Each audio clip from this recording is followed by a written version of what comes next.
Now, for many of us who lived through these various eras, the pre-2008, post-2008, and then 2016, there was a kind of collective feeling of delusion going into the 2016 election, a sort of mirage that had been broken. Lest we forget, it was the received wisdom of pretty much the entire media class that what happened in 2016 could not have happened.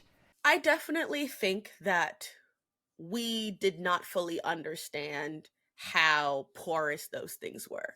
I remember very clearly when 2016 happened, when 45 won, people saying like, don't worry about Roe. Like, that's the law of the land. It's not going to go away.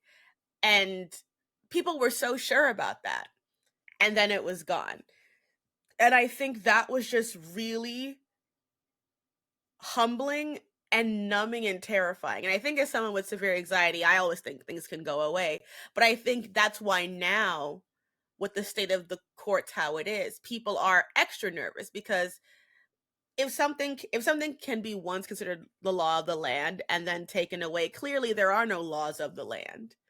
Clearly all of this is porous if someone with enough power seeks to undermine it. And so I do think that through 45 on, we do see the rest of that 2010s era sort of like chickens coming home to roost. All the things that we thought had already been swept under the surface, and you realize how much resentment there was. And while we do take some of these policies like FMLA for granted, we're already seeing states move backwards on restrictions that have long felt like common sense, such as child labor laws. So while things have objectively been much worse in American history, when you see the already limited progressive achievements of the 2008 to 2016 era being rolled back as quickly as possible, the idea of millennials living in a kind of progressive paradise really isn't that difficult to fathom. But at the same time, millennials saw some of the worst economic developments since the literal Great Depression, which brings us to our next chapter.